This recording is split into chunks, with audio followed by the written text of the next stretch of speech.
Tiki, starting the Denver Broncos had high hopes this year, but got some bad news today. A seven-time All-Pro, not Pro Bowl, All-Pro. Von Miller suffered a serious ankle injury. This was on reportedly the last play of practice, the absolute last play. That's miserable. A freak injury for sure. So the early reports indicate that Miller could miss the entire 2020 season, though NFL Network's Ian Rappaport reports the absolute best-case scenario could see him return in 3 months. So, we'll see. In or out, Miller's been the best pass rusher of the past decade. I'm going to say out of bounds of that. I think J.J. Watt, who was Defensive Player of the Year 3 times, I believe. I think it was 3 times, was probably up there. Chandler Jones has been amazing, too, even though he goes unnoticed out in Arizona because they haven't been good over the last couple of years. So if I say over, I'm going to say out of bounds. I still think there have been better pass rushers over the last 10 years than Von Miller. He's been great, but I'm going to say out of bounds. I'm going to agree. I'm going to say out of bounds as well. Yeah, you're right. J.J. Watt with the 3 DPO-wise.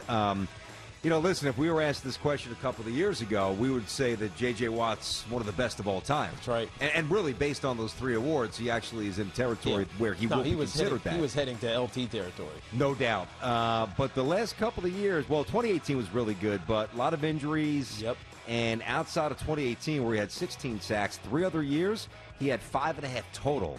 So he's been derailed. My answer is Chandler Jones. I think if Chandler Jones played in a more winning or an environment that's you paid attention to. Yeah, I was trying to frame it nicely. I know what you were trying to say, but we just haven't paid attention to but we will now. Yeah, with you because of Kyler Murray, and DeAndre Hopkins. You've been talking about for since he came in the league. Oh yeah, and DeAndre Hopkins just got that big money extension, so they should be pretty good, even though the division's very good out there. But I mean, just in terms of rushing the passer, there's nothing to do with also assisting on the run or other disrupt. Just rushing the passer.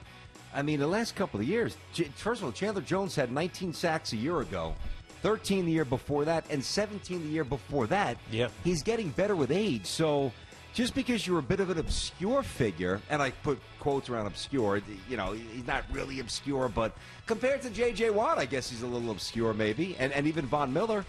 I'm going to say that it's Chandler Jones, just that one specific quality. I agree. I hope Von's okay, and he's one of the best, but I do not think that he is the absolute best. It was surprising. Oklahoma City and head coach Billy Donovan have agreed to part ways here after 5 years, during which Donovan won 61% of his games, but made it out of the first round just once. Now there's reports that say the former Gator head coach, 2-time national championship winner, is being considered for a couple of jobs. One would be the Bulls, the other would be Philadelphia. So, in or out, Donovan would be better off going back to college rather than staying in the NBA. I'm going to say out of bounds of that, BT. I think he's evolved into a good NBA coach. I didn't think he was for a couple of years there, but I think that what he did this past season with OKC, it was nothing short of remarkable. I mean, we chalked them up to being a bottom feeder, and Chris Paul would be trade bait, 15 games into the season. Instead, they were the 5 seed and almost beat the Rockets. I think he's got talent. I think this is a financial decision between the Oklahoma City Thunder and Billy Donovan, and the fact that they don't know where they're headed in the next couple of years. Chris Paul is now likely to be someplace else because he's still viable and can help a team. And they probably want to restart. I think one of those jobs, either the Bulls or the 76ers, will be right in line for him. Maybe it's the 76ers because they need new ideas with the talent that they have. Yep. I'm going to say that's out of bounds as well. But, just so we're not repetitive, there is an interesting path here if Billy wanted to take it. Again, my answer is out of bounds. He's made for the NBA at this point. You get used to the lifestyle and the private jets and not have to worry about study hall or progress reports or this kid got arrested at 3 in the morning or whatever. You coach and that's it. And you get a lot of money to do it. I think that if the timing was a little different, it would be interesting to see what his thought process might be. Right now, there's no college job that's even open, number one. And not that you can't fire somebody to bring him in, but even if you were to do that, the big schools aren't going to, the desirable jobs aren't going to do that. And the recruiting is shot. Everybody's already locked up for 2020. Yep. So you're not going to do that. What would be an interesting career path if he had his eye on, say, I don't know, the Duke job, if he thinks Coach K has one more year, whatever it might be, Kansas, I don't know. You could sit the year, and you could be a broadcaster. Because Tom Thibodeau did this. Rick Carlisle back in the day went on ESPN after the Pistons fired him before the Mavericks job. Rick needed to repackage a few things. Donovan does not. But by sitting out a year, it would give him the choice of whatever school he wants. That's a good suggestion. You know what I mean? Or an NBA job he wants. Even No though doubt. Even though there's a couple available, there could be more that comes available. That's absolutely correct. So that to me would be an interesting route. But Billy, just knowing Billy, the player, the scrapper, overachiever, Providence, overweight before Pitino got him in the gym, and goes to the Final Four in '87. This guy is a worker, and this guy's a hustler, and he wants to be on a court with a whistle rather than a TV studio, I think. But an interesting side route if he took it. But I agree, the NBA more so than college for Billy. After reports surfaced last week that A-Rod and J-Lo's group was out of the running for Mets ownership, the Post published an article saying that the group is not quite done yet. Lopez told Joel Sherman, "It ain't over till it's over," invoking Yogi Berra for the Mets, although he was with the Mets, too, as a manager. "We are New Yorkers, and we're not going to give up." That's what J-Lo said. Lopez also revealed that she, and not A-Rod, would be in control of the team. Okay. In or out, having J-Lo as the controlling partner does make this ownership group less appealing to both fans and the league. I don't think that matters, so I'm going to say out of bounds. Fans aren't going to care as long as she spends the money. For the league, as long as she has the money, I don't think they're going to care. But this is more about the Wilpons and what they want. And right now, they want to get cashed out. And at $2.3 or $4 billion that Steve Cohen has to offer without having to think about it or cobble together in other investors, that's what matters. And I'm say out of bounds of this. And J-Lo could be a good businesswoman, and I don't know if it's relative to what's happening on the baseball field. A-Rod would be involved in some capacity. But for the fans, I don't think the fans would care. For the league, I don't think they would care either. So I'm going to say out of bounds. I'm going to say in bounds. If they're not getting the team, Stevie Cohen's going to own the Mets, no matter what happens. As first reported by my partner Tiki. Thank you very much. Well, I mean, do you want to go? Who are we going with? We're going with Tiki Gammons today. We're going with Tiki only. We're going with Buster Barber. That's my favorite, actually. Buster Barber. That's a good one. That's a good one.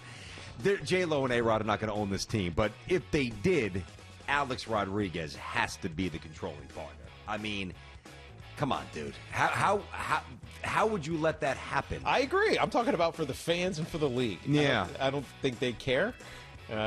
Maybe not. If they had the money, it's just odd.